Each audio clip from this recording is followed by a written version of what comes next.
Hi hi hi hi hi. జనరల్గా నా రోజు ఎలా స్టార్ట్ అవుతుందంటే మామూలుగా గుడ్ మార్నింగ్తో స్టార్ట్ అవుతుంది. ఈరోజు మాత్రం గుడ్ నైట్తో స్టార్ట్ అవుతుంది. టైం ఇప్పుడు 11. 8 గంటలకు పడుకుంటే తెల్లారితో నిద్రలేస్తాం. కానీ 11 వరకు ఇంకా పడుకోలేదు. ఇంకా పడుకోవాలి. ఎంతసేపటికి నిద్ర పడుతుందో తెలీదు. కానీ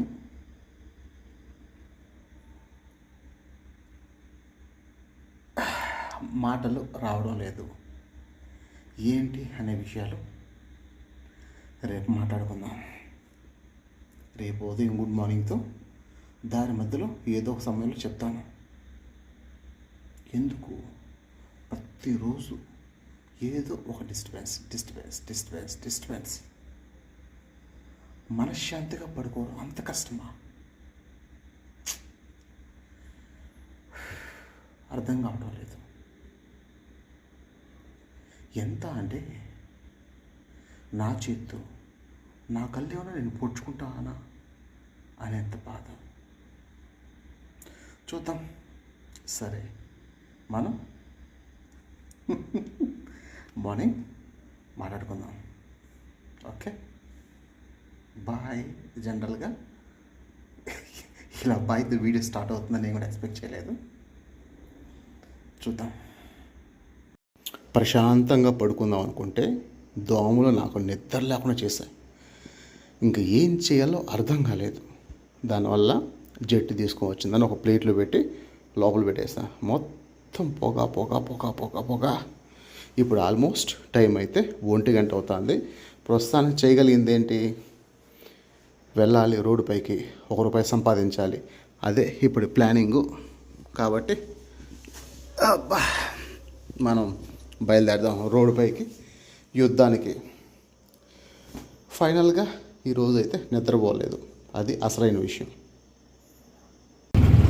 మనసులో ఒక చిన్న బాధ. అది కాకుండా ప్రశాంతంగా పడుకుందామంటే టెంట్ లోపల దూరుకున్నటువంటి దోమలు, ఈ రెండు కలిసి ఈరోజు నన్ను నిద్రపోనీయకుండా చేశాయి.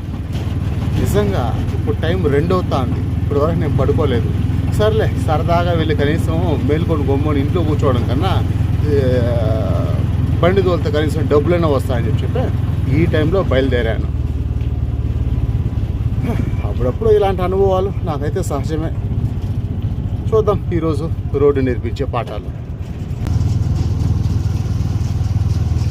ఫస్ట్ పాడుగా అసలుకి ఆ బాడి గురించి నాకు ఏం చెప్పాలో కూడా అర్థం కాలేదు.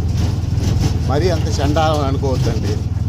బాడుగు వచ్చింది, కపిల్ తీర్థంకి వెళ్ళాలి అన్నారు. కపిల్ తీర్థం గుడికాడికి పోయిన తర్వాత మళ్ళీ ఇంటికి తిరుగు అన్నారు.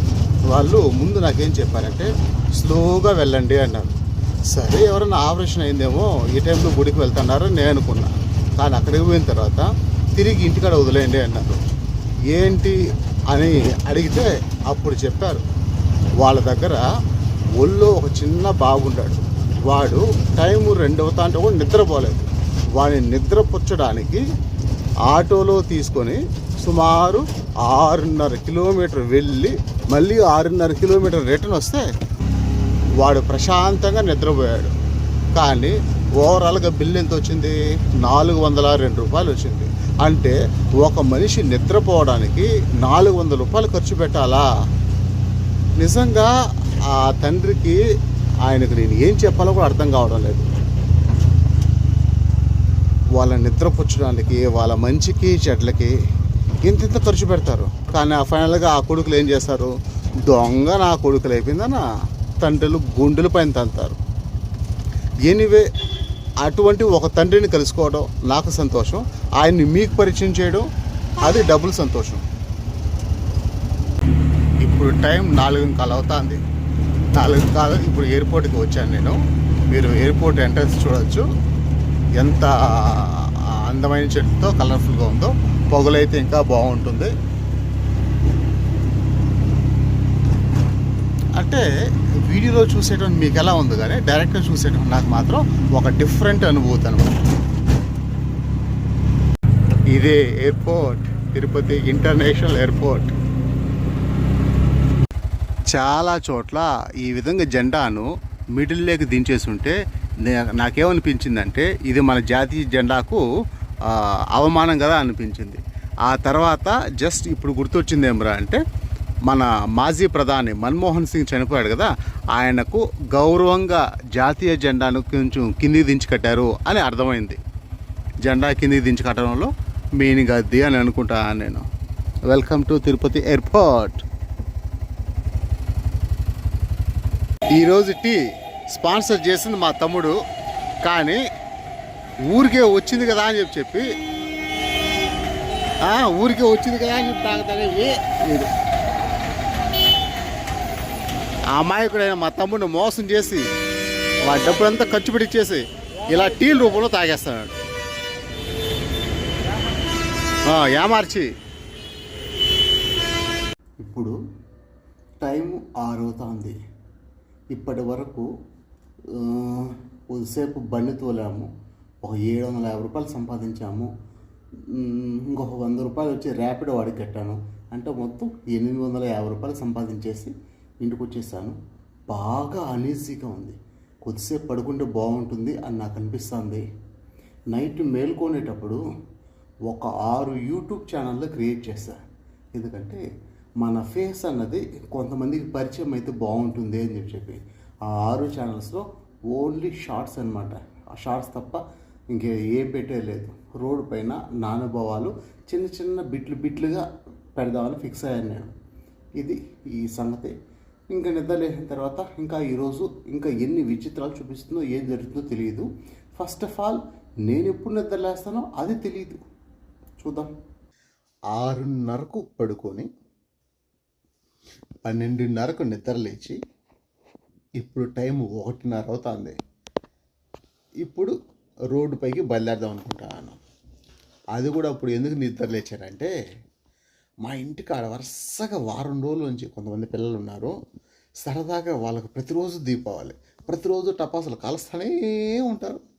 అలా వాళ్ళ సంతోషంలో నేను బలైపోయి నిద్రలేసాను. సరే చూద్దాం. నిజానికి ఈరోజు చర్చికి వెళ్ళాల్సింది.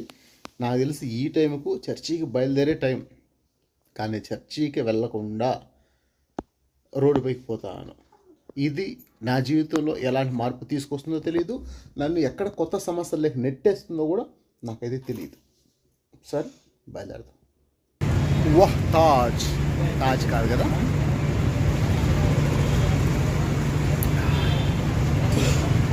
తెల్లవారితో ఇదే అవుతారు, మధ్యాహ్నం ఇదే అవుతారు, నైట్ ఇదే అవుతారు, నిద్రపోయేటప్పుడు ఇదే అవుతారు. ఇదే నా అవుతారు. నాకు ఇప్పుడే ఒక విషయం గుర్తొచ్చిందబ్బా. నన్ను ప్రేమించేటువంటి కొంతమంది ఫ్రెండ్స్ ఓవరాల్గా రోజు మొత్తంలో ఒక్కొక్కడు 2 గంటలు 3 గంటలు నాతో మాట్లాడుతుంటారు. అంతసేపు నాతో మాట్లాడేటువంటి వీళ్ళు వాళ్ళతో నా రిలేషన్ ఎలా ఉండాలి అంటే, ఒక అబ్బాయి ఇంకొక అబ్బాయితో 2 గంటలు 3 గంటలు మాట్లాడాలంటే ఆ సంభాషణ బోరు కొట్టకుండా ఉండాలి కదా. అదేవిధంగా ఈ మొగుళ్ళు పెళ్ళాములు, అన్నలు తమ్ముళ్ళు, కుటుంబాలు ఒకరితో ఒకరు నోరు తెరిచి మాట్లాడుకుంటే ఆ రిలేషన్ చాలా బలంగా ఉంటాయి కదా. నోరు తెరిచి మాట్లాడకపోవడం వల్ల, ఒకరి సమస్యలు ఒకరు అర్థం చేసుకోకపోవడం వల్ల కొంచెం కుటుంబ బంధాలు తెగిపోతున్నాయి, కుటుంబ బంధాలు బలహీనపడుతున్నాయి అని నాకు అనిపిస్తుంది. ఈ విషయం విన్నటువంటి మీకేమనిపిస్తుందో కింద కామెంట్ చేయడం మర్చిపోకండి. నేను ఎప్పుడూ ఒక మాట చెప్తా అంటాను, ఆటో ఫీల్డ్ అంటే అదృష్టం అని చెప్పి. ఈ మాట ఎందుకు చెప్తానంటే, ఇప్పుడు ఒక బాడుగు వెళ్తాను, ఆ బాడుగు కాస్ట్ వచ్చిందన్న 130 రూపాయలు ఓలాలో.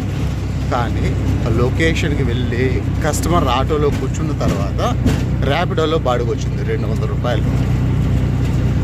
అంటే జస్ట్ కనీసం ఆటోలో కూర్చోకముందు కొంచెం గ్యాప్ వచ్చింటే కూడా 200 రూపాయలు బాడుగు వచ్చేది.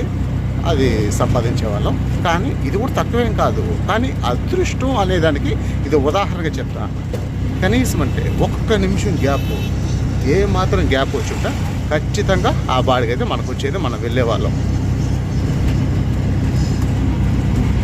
సూర్యుడైతే నా కంటికి చాలా అందంగా కనిపిస్తున్నాడు, కానీ మీ కంటికి ఎలా కనిపిస్తున్నాడో తెలియదు. తిరుపతిలో చాలా హైయెస్ట్గా ఉండేటువంటి ఫ్లైఓవర్ పైన మనం ఉన్నాం. మనకు ఈ సైడ్ ఎప్పుడు ఏదైతే కనిపిస్తుందో అది తిరుమల కొండ. నిజంగా ఒక మంచి ఫుట్బాల్ లాగా సూర్యుడు ఎర్రగా అదిరిపోయాడు. సూపర్ సూపర్ సూపర్ సూర్యుడు.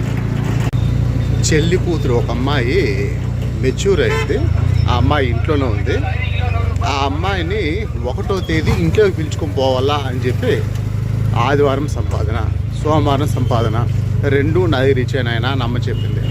దానివల్ల ఇంకా చిన్న చిన్న ఖర్చులు వాళ్ళకు వీళ్ళకి ఇచ్చేటివి అవన్నీ 800 రూపాయలు అమ్మ అకౌంట్కి పంపించేశాను ఈరోజు ఆదివారం. రేపు సోమవారం కూడా అలాగే పంపించేస్తాము. మంగళవారం నాటికి ఆ డబ్బులు పెట్టుకొని మంగళవారం నైట్ చర్చికి వెళ్ళాలి, ప్రేయర్ ఉంటుంది. ఈరోజు ఆదివారం చర్చికి అయితే వెళ్ళలేదు. అటు తర్వాత ఇప్పుడు టైము 7:15 అవుతుంది. ఇప్పటి వరకు ఎందుకున్నానంటే ఇప్పుడు ఆ డబ్బులు పంపించేశాను. ఒక చెల్లి ఫోన్ చేసింది, అన్న నాకు వస్తా ఇడ్లీ తీసుకొని రా అన్న అనింది. ఆమెకు ఇడ్లీ తీసుకొని పోవాలంటే 30 రూపాయలు కావాలి. ఆ 30 రూపాయల కోసం ఇంకా ఇంటికి పోకుండా వెయిట్ చేస్తాను. ఈ లోపల ఒక 100 రూపాయలు బాడీ పడింది, తోలాను. కానీ ఈ మధ్యలో మెచ్యూర్ అయింది కదా అమ్మాయి, వాళ్ళ మమ్మీకి ఫోన్ చేస్తుంది ఇంకో చెల్లి, అన్న రేపు తెల్లారితే నేను బయట వెళ్ళాలి, నాకు 100 రూపాయలు ఛార్జీలు డబ్బులు కావాలి అని చెప్పి. దీనివల్ల ఇంకా కొద్దిసేపు వెయిట్ చేస్తే కానీ ఇంకొక 100 సంపాదించలేని పరిస్థితి. టైం ఇప్పుడు 8:20 అవుతుంది. ఇప్పుడు బయలుదేరుతాను. ఏం బాధలైతే రాలేదు హాస్పిటల్కి పోయిన తర్వాత. ఇప్పుడు చెల్లికి 100 రూపాయల నోటు ఒక ఆంకు చేతిలో పెట్టాలి, ఇంకొక ఆంకు 30 రూపాయలు పెట్టి టిఫిన్ పెట్టాలి. ఇప్పుడే అమ్మిచ్చిన షాక్ ఏమరా అంటే రేపు సోమవారం ఒక చెల్లిని, అదే ఇప్పుడు ఇడ్లీ తీసుకుని పోయే చెల్లిని నాయన హాస్పిటల్కి తీసుకుని వెళ్ళు అని చెప్పింది. ఏం జరుగుతుంది అన్నది తెలియదు, చూద్దాం. లైఫ్ నాకు ఎన్ని పాఠాలు నేర్పిస్తుందో, ఎలాంటి సడన్ సర్ప్రైజ్ ఇస్తుందో తెలియదు. ఆ పాపకేమో ఇంకా కడుపు నొప్పి తగ్గలేదు. సుమారు ఒక 6 నెలల ముందో సంవత్సరం ముందో 24 గంటల ఆపరేషన్ అంటారే, దాన్ని చేయించాం. దానివల్ల ఒకసారి చెక్ చేపిస్తే బాగుంటుంది అని ఆమె అభిప్రాయం. దేవుడా, ప్రతిరోజు ఒక సర్ప్రైజ్. నా లైఫ్ ఎలా ఉందో చూస్తున్నారు కదా. ప్రస్తుతానికైతే నేను ఇస్కాన్ టెంపుల్ దగ్గర ఉన్నాను, ఇంటికి వెళ్తాను. ఈ వీడియో అయితే ఇక్కడే ముగిచ్చేస్తాను. ఇప్పటి వరకు చూసేందుకు thank you very much. Bye.